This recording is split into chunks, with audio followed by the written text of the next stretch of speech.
ಗಣಪತಾಯೇ ನಮಃ. ಶ್ರೀ ಗುರುದೇವ ರುದ್ರಾಯ ನಮಃ. ಎಲ್ರಿಗೂ ನಮಸ್ಕಾರ ಸ್ನೇಹಿತರೆ. ನಾನು ನಿಮ್ಮ ಪ್ರಕಾಶ್. ಸ್ನೇಹಿತರೆ, ಇಂದು ನಾನು ನಿಮಗೆ ಕೇವಲ 1 ನಿಮಿಷದಲ್ಲಿ ವಶೀಕರಣ, ನಾವು ಇಷ್ಟಪಟ್ಟವರನ್ನು, ನಮ್ಮಿಂದ ದೂರ ಆಗ್ತಾ ಇರೋರನ್ನ ಮತ್ತು ಆಲ್ರೆಡಿ ನಮ್ಮಿಂದ ದೂರ ಆಗಿರೋರನ್ನ ಹತ್ತಿರ ಕರೆಸ್ಕೊಳ್ಳೋದಕ್ಕೆ ರಾತ್ರಿ ಮಲಗುವ ಮುನ್ನ ಈ ಒಂದು ಮಂತ್ರವನ್ನು 9 ಸಾರಿ ಜಪಿಸಿ ನೀವು ಮಲ್ಕೊಂಡ್ರೆ ಸಾಕು. ನಿಮ್ಮ ಹಿಂದೆ ಹುಚ್ಚರಂತೆ ಬರ್ತಾರೆ, ನಿಮ್ಮ ಪ್ರೀತಿಯಲ್ಲಿ ಪಾತ್ರರಾಗ್ತಾರೆ.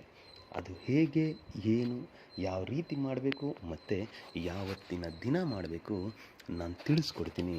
ಅದಕ್ಕೂ ಮುಂಚೆ ನನ್ನ ಚಾನಲನ್ನು ಸಬ್ಸ್ಕ್ರೈಬ್ ಮಾಡಿಲ್ಲ ಅಂದರೆ ಸಬ್ಸ್ಕ್ರೈಬ್ ಮಾಡಿ, ಲೈಕ್ ಮಾಡಿ, ಶೇರ್ ಮಾಡಿ, ಹಾಗೆ ಬೆಲ್ ಐಕಾನ್ ಬಟನ್ ಪ್ರೆಸ್ ಮಾಡೋದನ್ನ ಮರಿಬೇಡಿ. ಹೇಗೆ ಅಂದರೆ ಮುಂದೆ ನಾನೇನು ವೀಡಿಯೋಸ್ ಬಿಡ್ತೀನೋ ಅದು ಎಲ್ಲರಿಗಿಂತ ಮುಂಚೆ ನಿಮಗೆ ಬಂದು ಸೇರುತ್ತೆ. ಸ್ನೇಹಿತರೆ, ಈ ಕ್ರಿಯೆಯನ್ನು ನೀವು ಶುಕ್ರವಾರದ ದಿನ ಬ್ರಾಹ್ಮಿ ಮುಹೂರ್ತದಲ್ಲಿ ಮಾಡಬೇಕಾಗುತ್ತೆ.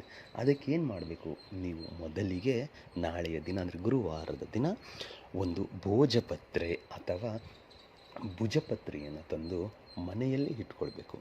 ಇಟ್ಕೊಂಡು ಶುಕ್ರವಾರದ ದಿನ ಬೆಳಿಗ್ಗೆ ಎದ್ದು ಬ್ರಾಹ್ಮಿ ಮುಹೂರ್ತದಲ್ಲಿ ಸ್ನಾನ ಎಲ್ಲ ಮುಗಿಸಿದ ನಂತರ ಆ ಭುಜಪತ್ರೆಯನ್ನು ತೆಗೆದುಕೊಂಡು ಉತ್ತರ ದಿಕ್ಕಿಗೆ ಮುಖ ಮಾಡಿ ಕುಳಿತುಕೊಂಡು ಆ ಭುಜಪತ್ರೆಯ ಮೇಲೆ ಮೊದಲಿಗೆ ಸ್ವಸ್ತಿಕ್ ಚಿಹ್ನೆಯನ್ನು ಬರೆದು ಅದರ ಪಕ್ಕ ಓಂ ಅಂತ ಬರೆದು ಅದರ ಕೆಳಗಡೆ ನಿಮ್ಮ ಮತ್ತು ಅವರ ಹೆಸರನ್ನು ಬರೆಯಬೇಕು. ಹೇಗೆ ಬರೀಬೇಕು, ಮೊದಲಿಗೆ ಅವರ ಹೆಸರನ್ನು ಬರೆದು ಕೆಳಗಡೆ ಪ್ಲಸ್ ಚಿಹ್ನೆ ಹಾಕಿ ನಿಮ್ಮ ಹೆಸರನ್ನು ಬರೆಯಿರಿ.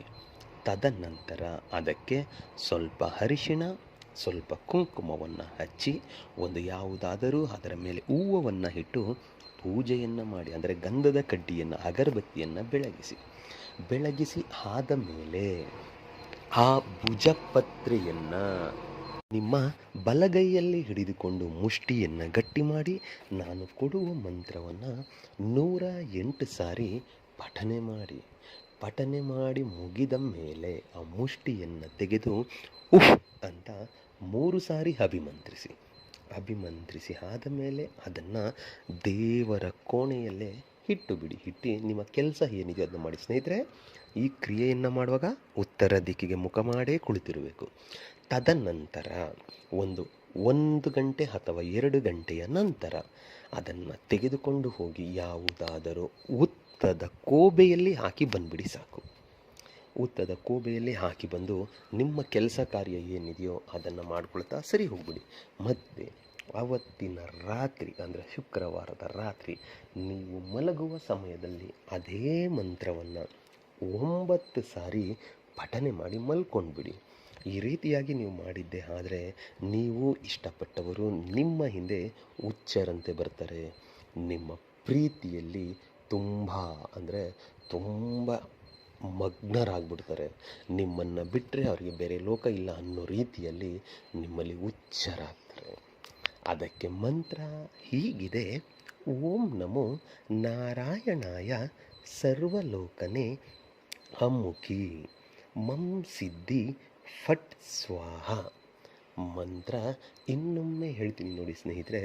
ಓಂ ನಮೋ ನಾರಾಯಣಾಯ ಸರ್ವಲೋಕನೆ ಅಮ್ಮುಖಿ ಮಂ ಸಿದ್ಧಿ ಫಟ್ ಸ್ವಾಹ. ಅಮ್ಮುಖಿ ಅನ್ನೋ ಜಾಗದಲ್ಲಿ ನೀವು ಯಾರಿಗೋಸ್ಕರ ಈ ಕ್ರಿಯೆಯನ್ನು ಮಾಡ್ತಾ ಇದ್ದೀರೋ, ಪ್ರಿಯತಮ ಆದರೆ ಪ್ರೇಯಸಿಯ ಹೆಸರು, ಪ್ರೇಯಸಿ ಆದರೆ ಪ್ರಿಯತಮನ ಹೆಸರನ್ನು ಸೇರಿಸಿಕೊಳ್ತಾ ಮಂತ್ರ ಪಠನೆ ಮಾಡಬೇಕು. ಇದನ್ನು ಮಾಡಿ, ಖಂಡಿತ ಒಳ್ಳೆಯದಾಗುತ್ತೆ.